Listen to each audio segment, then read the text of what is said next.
கோஷிப்பது நிச்சயமல்லவா, கோஷிப்பது நிச்சயமல்லவா, கைவிடாத நேசர் இயேசு நமக்கு இருக்கையிலே பயம் இல்லையே.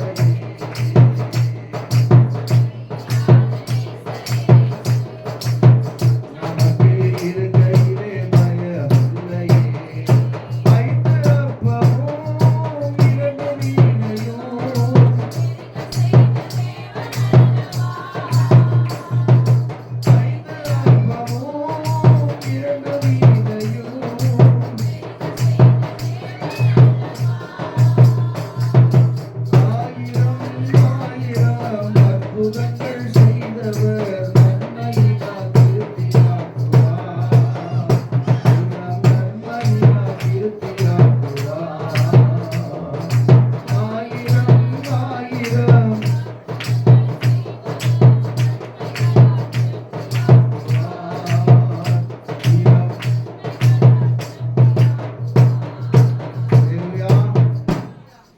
நல்லவர்.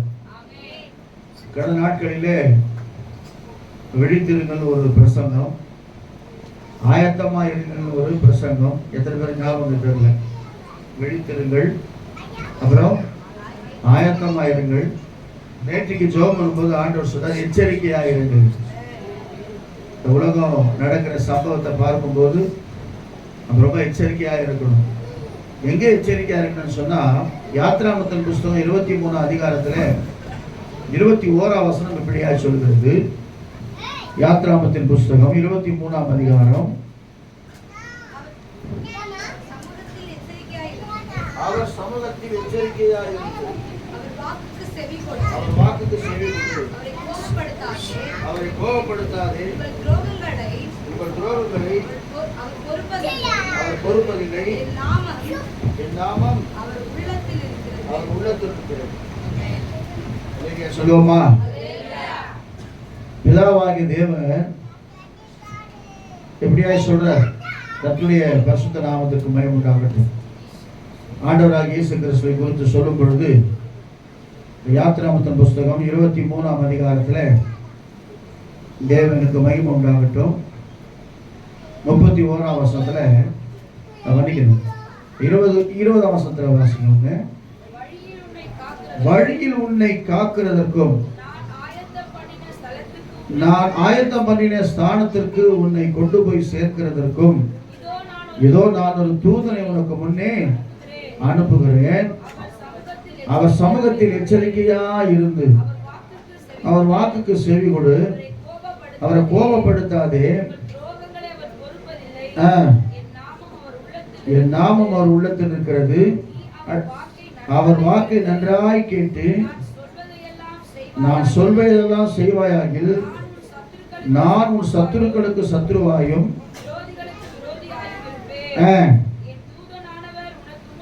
உனக்கு முன் சென்று எமோரியரும் ஏத்தியரும் பெரிசியரும்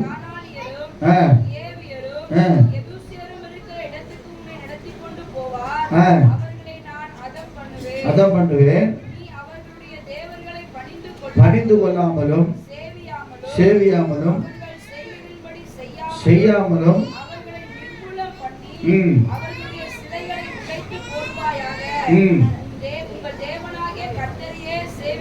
சேவிக்க கடவர்கள்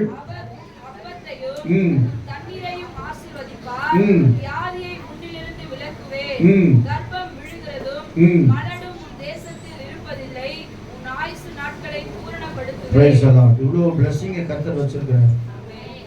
எங்க தேவ சமூகத்துல எச்சரிக்கையா இருக்கணும்.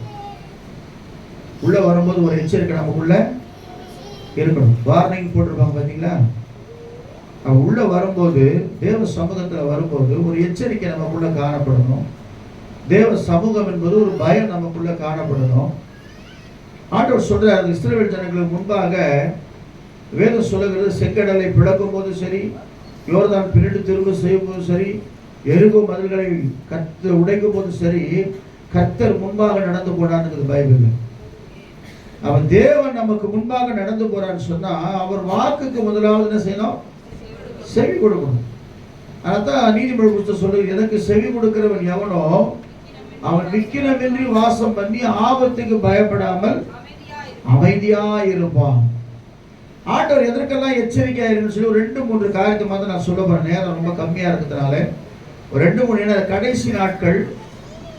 இன்னைக்கு வித்தியாசமான காரியம், கீழ்ப்படியாமை, தாய் தகப்பனை நேசிக்காத ஒரு காரியங்கள், இப்படி பல காரியம் எல்லாம் யோசிக்கிறாங்க. கர்த்தருக்கு ஸ்தோத்திரம், தேவனுக்கு மகிமை உண்டாகட்டும். இப்போ அப்பா அம்மாவெல்லாம் என்ன செய்யறாங்கன்னு சொன்னா, கொஞ்சம் வயசாகிட்டு என்ன பண்றாங்க? செத்து போயிட்டாங்க, சேர்த்துறாங்க. முதியோர் இல்லத்துல சேர்த்துறாங்க. முதியோர் சேர்த்தா என்ன சரியா போயிட்டு. ஆனா நம்மளை அவங்க சின்னதுலேருந்து வளர்க்கும் போது எப்படி வளர்த்துருப்பாங்க.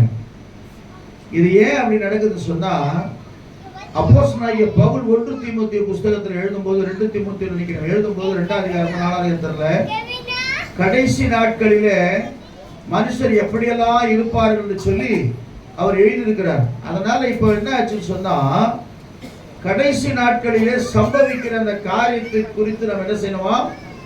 எச்சரிக்கையா இருக்கணும்னு சொல்லி பைபிள் சொல்லுது. அறிக்கையா சொல்லுவோமா? ஏன்னா சுபாவம் அன்பு இல்லாம இருப்பாங்க, தாய் தகவனுக்கு கீழ்ப்படியாம இருப்பாங்க, அப்புறம் பண ஆசை உள்ளவர்களா இருப்பாங்க. இப்படி பைபிள்ல போட்டிருக்கு. இதெல்லாம் நடக்கிற உண்மை. கடைசி நாட்களுக்குள்ளாய் வந்திருக்கிறோம். அதனால்தான் உபாகமத்தின் புஸ்தகத்தை வாசிக்கும் போது 4ஆம் அதிகாரம் 10ஆம் வசனத்துல மோசே எப்படியா சொல்றார். கர்த்தருக்கு ஸ்தோத்திரம், தேவனுக்கு மகிமை உண்டாகட்டும். வேகமா வாசிக்க, ஒரு சில வசனத்தை வாசித்து நான் கடந்து போகிறேன். உன் கண்கள் கண்ட காட்சிகளை மறவாதபடிக்கு ஜீவனுள்ள நாளெல்லாம் நீங்காதபடிக்கு எச்சரிக்கையாயிரு. உன் ஆத்துமாவை ஜாக்கிரதையாய் காத்துக்கொள். பிள்ளைகளுக்கும் பிள்ளைகளின் பிள்ளைகளுக்கும். ஆமென். அல்லேலூயா சொல்லுவோமா? நம்ம கவனிங்க, ஷாப்பிங் போனா குழந்தைகளை கூட்டு போயிடுறோம், பார்க்கு போனா குழந்தைகளை கூட்டு போறோம்.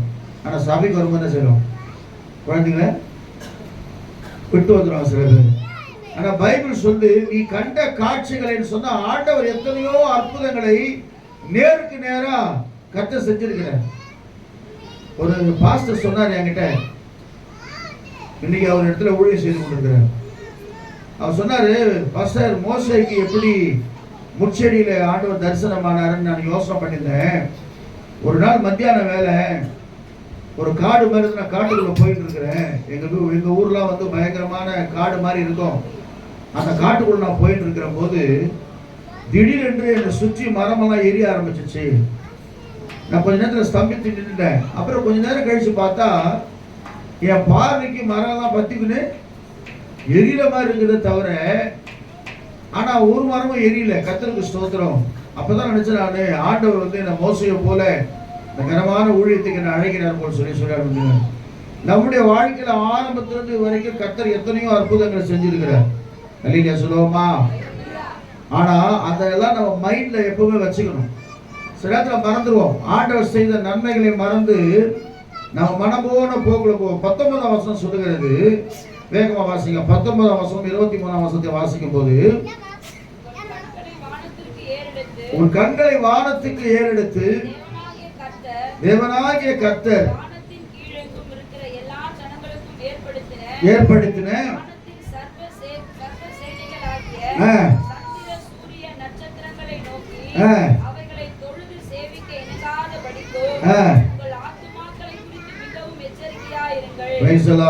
சொல்லுவோமா? முதல்ல வந்து கண் கண்ட காட்சிகளை குறித்து எச்சரிக்கையா இருந்தார் ஆண்டவர். எத்தனையோ நன்மைகளை செஞ்சிருக்கிறார், இனிமேலும் செய்ய போறார். அல்லேலூயா சொல்லுவோமா? சொன்னாங்கல்ல சிஸ்டர், சாட்சி சாபங்கள் சாபங்கள் சாபங்கள்னு நம்ம நிறைய பேர் நாங்களும் பார்த்துருக்கோம். ரிலேஷன்ல கூட நிறைய பேர் அது மாதிரி மறித்து கொண்டே இருந்தாங்க. நான் எவ்வளவு சொல்லி சொல்லி பார்த்தேன், அவன் காதல சத்தியத்தை கேட்குற மாதிரி இல்லை. அதனால கர்த்தருக்கு ஸ்தோத்திரம் விட்டாச்சு. சில பேர் அந்த காட்சிகளை காணும்போது தேவ சமூகத்துல ஒப்பு கொடுத்து ஜெபிக்கும் போது கர்த்தர் அற்புதங்களை செய்கிறவராய் இருக்கிறார். அல்லேலூயா சொல்லுவோமா? அவர் முதல்ல பாருங்க, ஆண்டவர் வெறுக்கிற 2 காரியத்தை மாத்திரம் சொல்றேன். ஒன்று விக்கிரக ஆராதனை, இன்னொன்று தெரியுமா? விபச்சாரம். விபச்சாரம், விக்கிரக ஆராதனை ஆண்டவருக்கு பிடிக்காத ஒரு காரியம். இந்த காலை வேளையில கண்பான தேவ சனமே, அவர் சமூகத்தில் நீ எச்சரிக்கையா இருக்கும்பொழுது தொடர்ந்து நம்ம படிச்ச எல்லா ஆசீர்வாதங்களும் வரும். உன் தேசத்துல மலடு காணப்படாது. உன்னை கர்த்தர் உன் அப்பத்தில் தண்ணீரை ஆசீர்வதிப்பார். தொடர்ந்து கீழே பிளஸிங் இருக்குது. நீ வாசினே பாருங்க. அவர் வாக்குக்கு செவி கொடுக்கிறவன் எவனோ. நம்ம வார வாரம் சொல்லிக் கொண்டே தான் இருக்கிறோம். ஆனா சில பேர் செய்து கொண்டே தான் இருக்கிறாங்க. கர்த்தருக்கு ஸ்தோத்திரம், தேவனுக்கு மகிமை உண்டாவதாக. எச்சரிக்கையா இருக்கணுமா? வேதம் சொல்லுகிறது. முதலாவதாக உபாகமத்தின் புஸ்தகம் 6ஆம் அதிகாரம் 12ஆம் வசனத்தை வாசிக்கும் போது, நல்ல கவனிங்க, வாசிங்க. உபாகம் 6:12 வாசிக்கும் போது, நீ அடிமைப்பட்டிருந்த வீடாகிய எகிப்து தேசத்திலிருந்து மறவாதபடிக்கு எச்சரிக்கையாயிரு. பயந்து அவருக்கே ஆராதனை செய்து. ஆமென். அல்லேலூயா சொல்லுவோமா? நீ எகிப்து தேசத்திலிருந்து ஒரு காலத்துல பாவத்துல சாபத்துல நம்ம வாழ்ந்து கொண்ட நம்மை ஆண்டவர் புறப்பட பண்ணினார். அல்லேலூயா சொல்லுவோமா?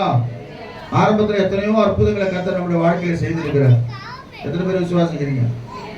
ரட்சிக்கப்பட்ட நாள்ல இருந்து ஆண்டவர் எத்தனையோ அற்புதங்களை செய்து இதை கொண்டு வந்திருக்கிறாரு. ஆகவே இதை நினைத்து நீ எச்சரிக்கையா இரு சொல்றாரு. அப்படி சொல்லிவிட்டு அவர் சொல்றாரு, கர்த்தருக்கு ஸ்தோத்திரம், எங்க போனாலும் உன் தேவனாகிய கர்த்தருடைய நாமத்தை என்ன செய்யணும்?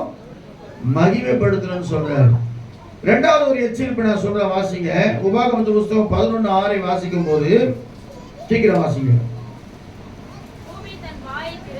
பூமி தன் வாயை திறந்து 11:6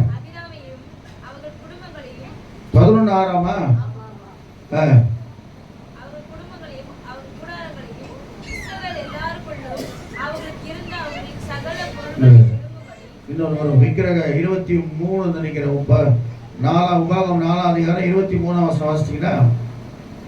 சீக்கிரம் வாசிங்களேன்.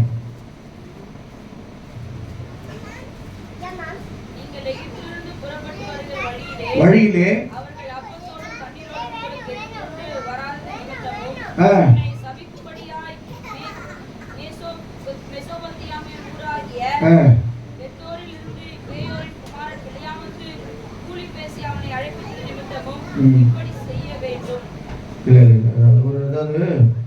வான சேனைகளை தொழுது கொள்ளாதபடிக்கு எச்சரிக்கையாயிரும் வரும். உங்கள் இருதயம் வஞ்சிக்கப்படாமலும் அந்நிய தேவர்களை சேவித்து நமஸ்கரியாமலும் எச்சரிக்கையாயிருங்கள். அல்லேலூயா சொல்லுவோமா? இன்னொரு காரியம் வரும். விக்கிரகத்தை உண்டு பண்ணி அதை நமஸ்கரியாதபடிக்கு நீ எச்சரிக்கையாயிருன்னு சொல்லி. நல்ல கவனிங்க எனக்கு அன்பான தேவ பிள்ளைங்க. நான் திரும்ப சொல்லுகிறேன், நாம எந்த ஒரு சொரூபமாகிய சரி, இப்ப உள்ள என்ன இயேசுநாதர் படம் இருந்தா இருக்கா? இல்ல. ஆனா நம்மள அறியாம ஏதோ ஒரு இயேசுநாதர் சிலுவை பார்த்தோம்னா அப்படின்னு பண்ண மாட்டோமா? இல்லைன்னா அப்படி ஒரு மொத்தம் கொடுத்துருவோம். ஆனா வேதம் சொல்லுகிறது, எந்த ஒரு விக்கிரகம் அது இயேசுநாதர் யாத்திராமத்தின் புஸ்தகம் 20ஆம் அதிகாரத்துல ஆண்டவர் தெளிவா சொல்றார், என்னை அன்றி வேறே உனக்கு தேவர்கள் உண்டாயிருக்க வேண்டாம். மேலே வானத்திலும் கீழே பூமியிலும் பூமியின் கீழ் தண்ணீரிலும் உண்டாயிருக்கிறவர்களுக்கு ஒப்பான ஒரு சொரூபத்தையும் யாதொரு விக்கிரகத்தையும் நீ உனக்கு உண்டாக்க வேண்டாம். நீ அவைகளை நமஸ்கரிக்கவும் சேவிக்கவும் வேண்டும். நல்ல கவனிங்க கண்பான தேவ பிள்ளை. ஒருவேளை இயேசுதான் மெய்யான தேவன் என்பதை நீங்கள் நம்பி வந்தீங்கன்னு சொன்னா, ஒருவேளை தெரியாம மாதா கோயில் போயிருந்தீங்களோ, இல்லை போய் மெழுகுவர்த்தி கொடுத்துருக்கிறீங்களோ, என்ன பண்ணிருக்கிறீங்களோ, இல்லை வேற எங்கன்னா கர்த்தருக்கு ஸ்தோத்திரம் போயிருந்தாலும் சரி, கர்த்தர் சொல்றாரு எச்சரிக்கையா இருங்கள்ன்றாரு. தயவு செய்து அப்படிப்பட்ட ஒரு காரியத்தை செஞ்சு பண்ணால் நமக்கு சாபமா மாறி போகிறது பைபிள்ல. ஆண்டவர் வெறுக்கிற காரியம் விக்கிரக ஆராதனை. ஒண்ணுமே இல்லாத ஒரு காரியத்தை நாமே உருவாக்கி நாமே அதை செய்து நாமே அதை சுமந்து கொண்டாதான் நாம விசுவாசமா சொல்றோம். நாம சுமக்கிற கர்த்தருக்கு சொந்த தெய்வத்தை நம்ம வணங்கவில்லை, நம்மை சுமக்கிற தெய்வத்தை வணங்கி கொண்டிருக்கிறோம். அல்லேலூயா சொல்லுவோமா?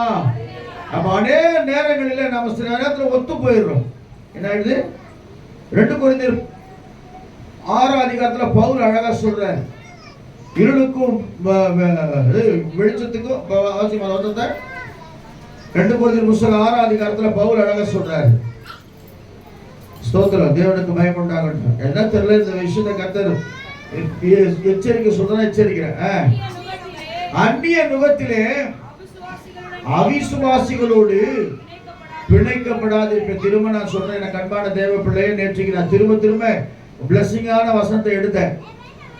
ஆராய்ந்து முடியாத பெரிய காரியங்கள் எடுத்தேன். அப்புறம் இன்னொன்று காரியம், முந்தின ஆளுகை உள்ளத்துல வரும்னு எடுத்தேன். ஒரு 3-4 பிரசங்கத்தை கர்த்தர் கொடுத்தாரு. முக்காவாசி எழுதிட்டேன். ஆனா திரும்ப சொல்ற ஆண்டவரே, உன் ஜனங்கள் சாகாதபடிக்கு நீ அவளை எச்சரின்னு சொல்றார். இல்லையா சொல்லுவோமா? எனக்கு பிடிக்காத காரியங்களை சில பேர் செய்து கொண்டிருக்கிறாங்க, அதில் எச்சரிக்கையா இருக்கும்படிக்கு அதை முதலாவது செய்யும் சொல்றார். அப்ப நான் கண்கண்ட காட்சிகளை எத்தனையோ அற்புதமான வாழ்க்கை நான் செஞ்சிருக்கிறேன். அதை விட்டு நம்ம மனம் திரும்பாததுனால தான் நம்முடைய குடும்பத்தில் தேவன் அற்புதங்களை செய்ய முடியவில்லை. எத்தனை பேர் பிராங்கா ஒத்துக்கிறீங்க தெரியல. அது ஃபங்க்ஷனாக இருந்தாலும் சரி, எதுவாக இருந்தாலும் சரி, யாராக இருந்தாலும், யார் கூப்பிட்டாலும் சரி, ஒரு அந்நிய காரியமாக இருந்தால் என்ன செய்வோம், நம்ம போகவே கூடாதுதான். பவுல் சொல்ற, அந்நிய நுகத்தில் அவிசுவாசிகளோடு பிணைக்கப்படாதிருப்பீர்களாக. நீதிக்கும் அநீதிக்கும் சம்பந்தம் எது? ஒளிக்கும் இருளுக்கும் பேயாளுக்கு இசைவேது? அவிசுவாசிக்கும் விசுவாசிக்கு பங்கேது? தேவனுடைய ஆலயத்திற்கும் சம்பந்தம் எது?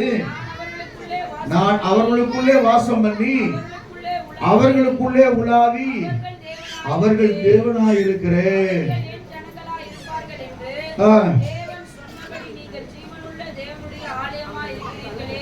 அல்லேலூயா சொல்லுவோமா? நாம தான் ஆலயமா இருக்கணும். அல்லேலூயா சொல்லுவோமா? யோபு சொல்றாரு 36 அதிகாரத்துல 21 வசனத்துல, வேகமா வாசிங்க. யோபு 30:61. கொஞ்சம் பேசாம இருங்க. அக்கிரமத்திற்கு திரும்பாதபடிக்கு எச்சரிக்கையாயிரு. கர்த்தருக்கு ஸ்தோத்திரம். நல்லா கவனிங்க. சில பேர் ஆரம்ப நாட்களில் ரட்சிக்கப்பட்டிருப்போம், ஞானஸ்நானம் பெற்றிருப்போம், எல்லா பழக்கத்தை விட்டுட்டு ஆண்டவருக்குள்ள வந்துட்டு இருப்போம்.